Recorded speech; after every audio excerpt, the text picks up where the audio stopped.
คุณแคโรไลน์ลูกสาวของคุณแฮร์รี่ลิง Good morning and welcome to the Insider, the program that will take you to the exclusive look into political, social and economic development of this country.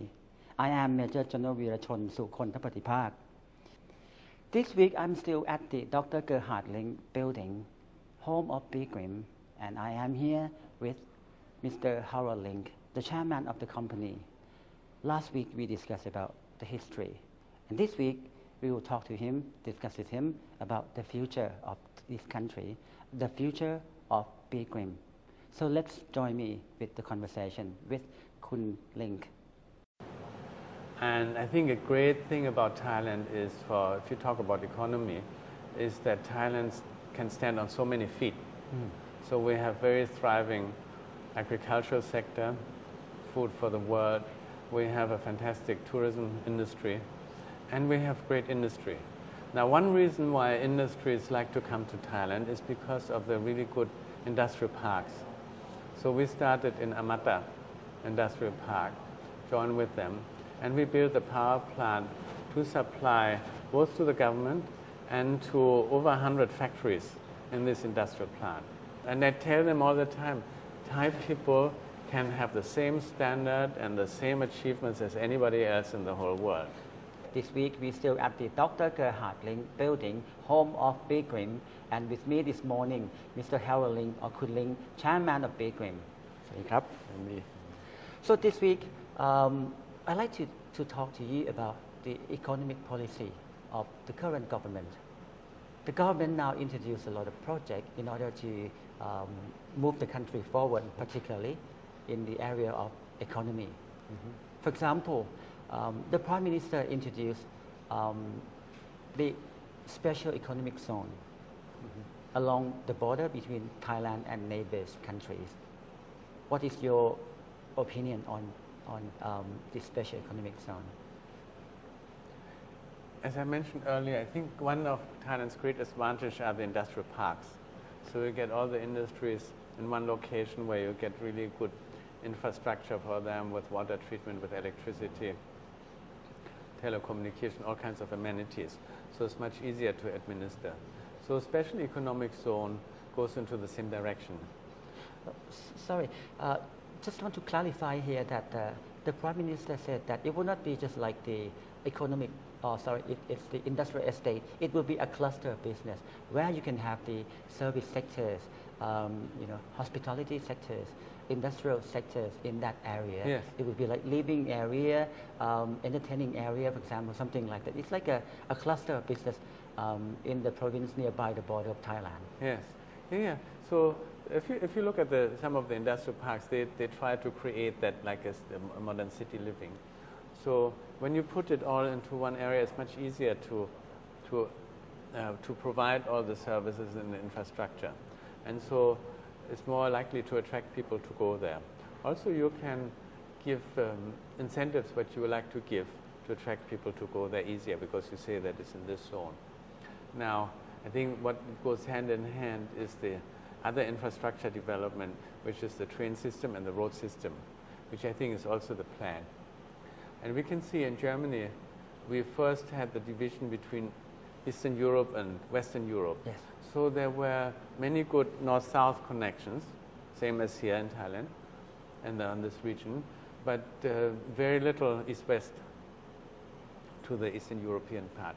And now this infrastructure has all been built, so it's much more easy to communicate, and they have been building in a modern way. And it has been enabling all these countries to be more prosperous. So I think we just have to look at Europe. And all the European countries have become so much more prosperous with the EU. Now, people look at the euro as a problem also, but let's not look at maybe a misconceived common currency as saying that the EU model hasn't worked out well. It has worked out tremendously well. So this will naturally happen. So I think I always think that the government is supposed to give us a great framework so that people can do what they want to do because they will find out how they can be happiest, how they can get the best commercial value, how can they live best.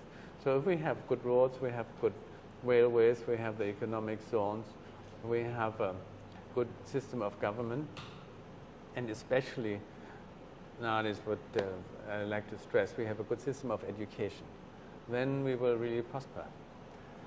So one thing I really appreciate is that the government, the chambers of commerce, the industry associations now understand that the dual vocational training system is the best in the world, and they look at Germany to help to provide that.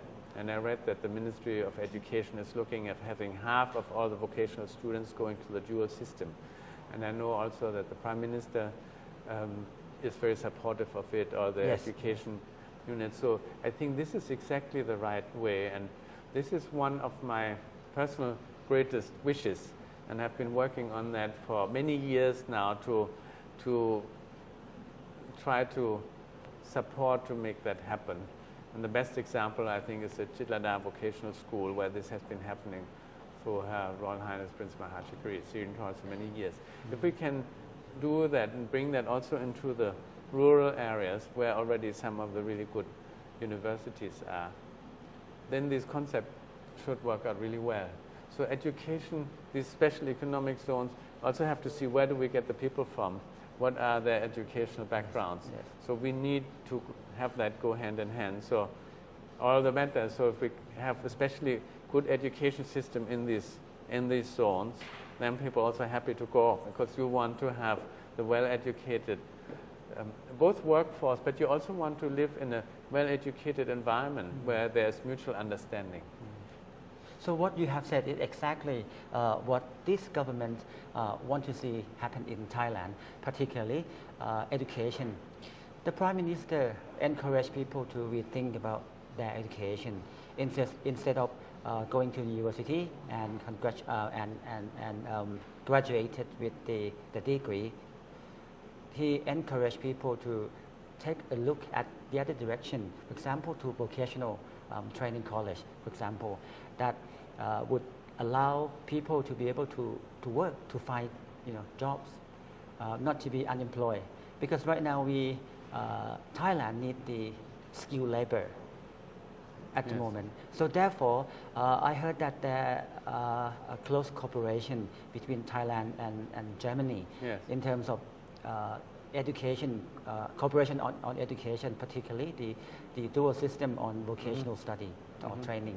Yes, and this will go very, actually when people look at why is German industry so successful, so there are some factors which I think exist.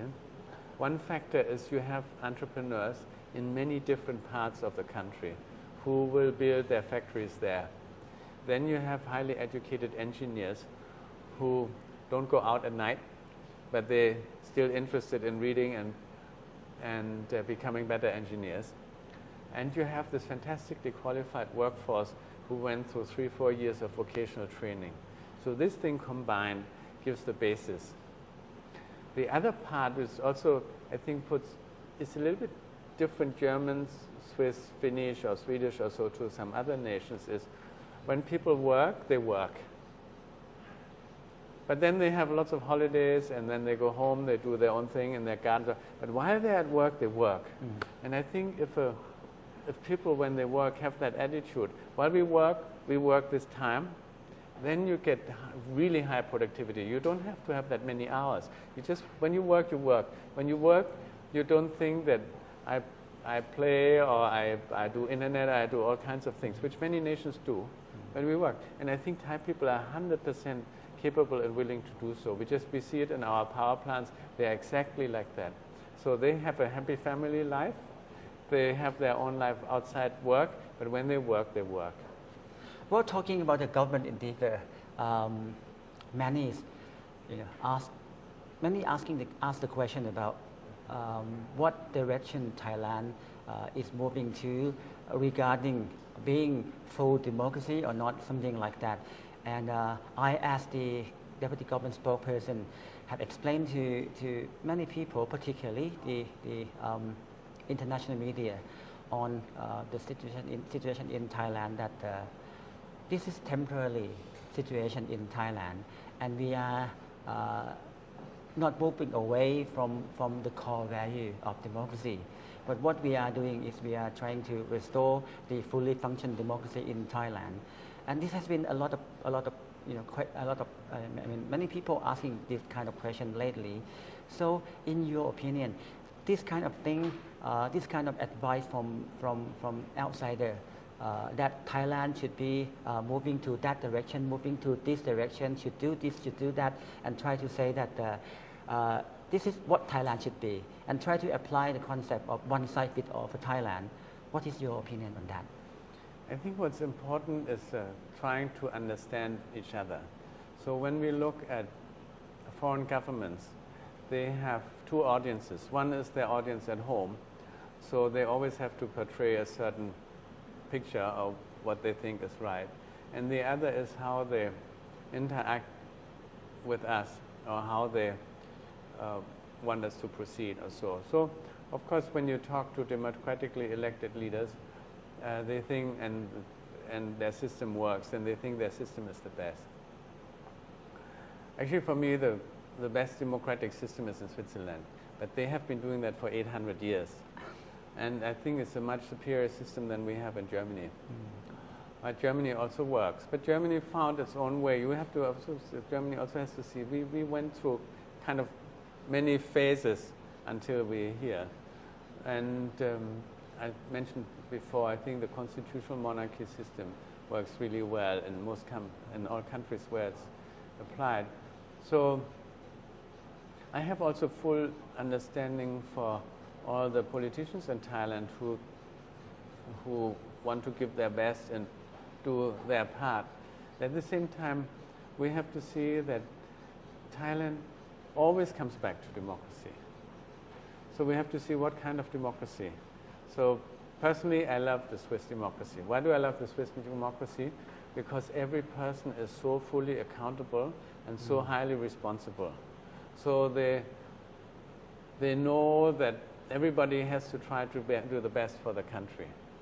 And in a country like Switzerland, when you come to power or in a position of administration, you feel it as a sense of responsibility.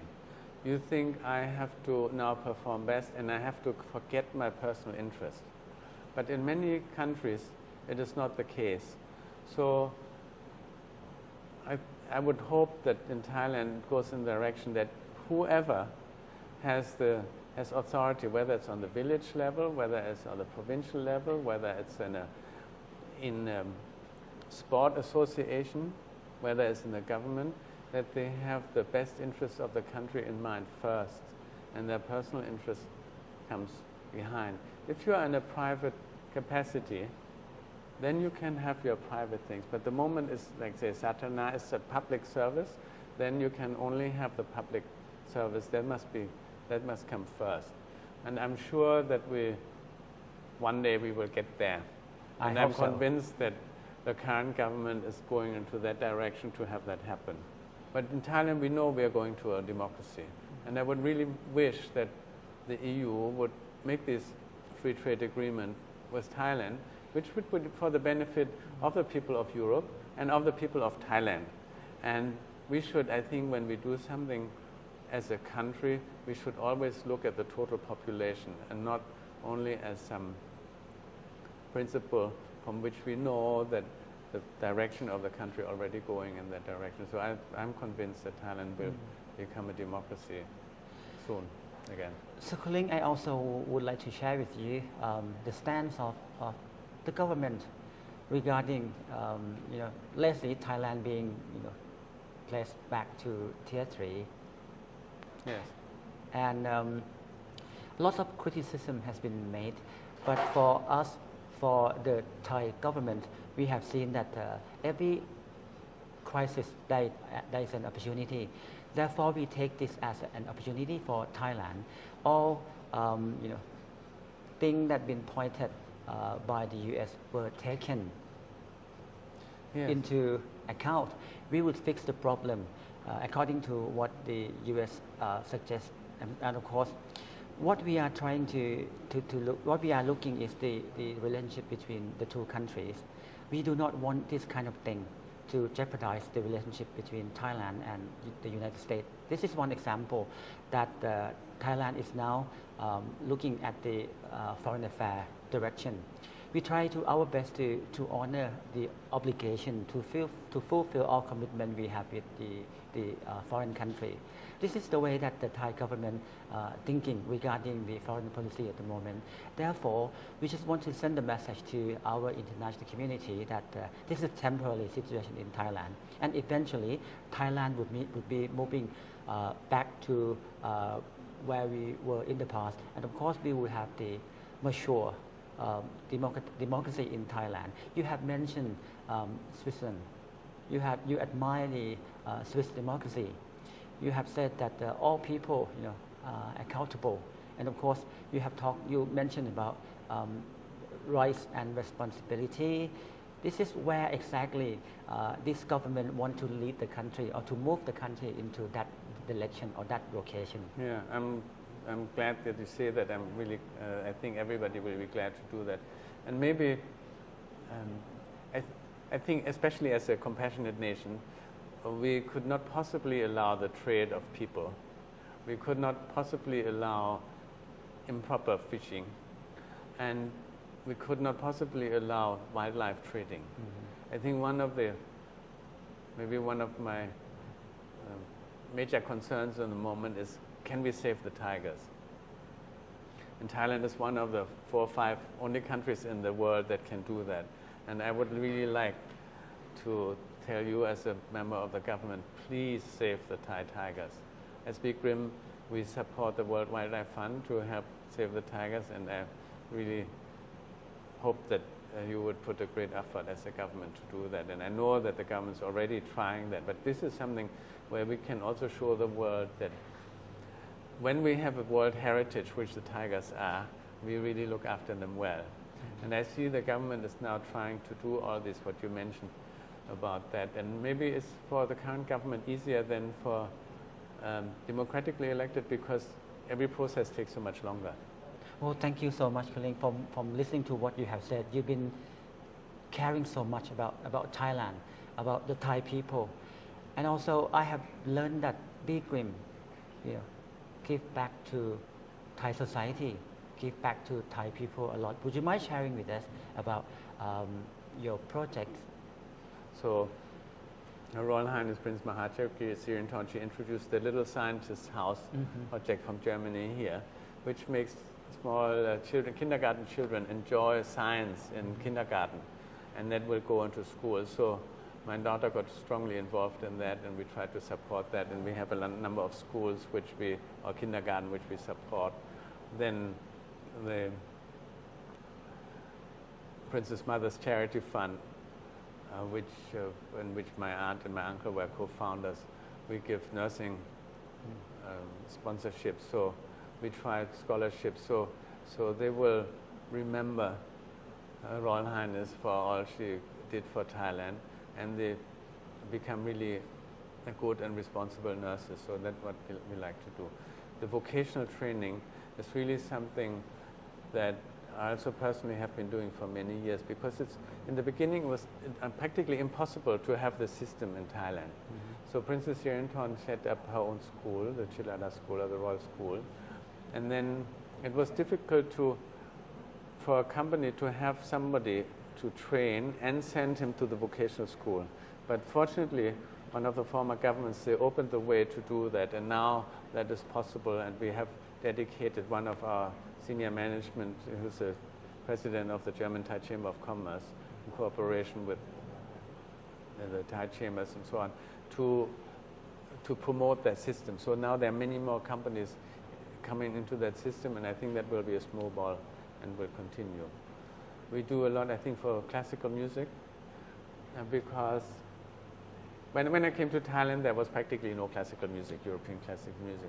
And if you want to attract foreign investment and you have no classical music, you have no concerts, they don't want to come. Yeah?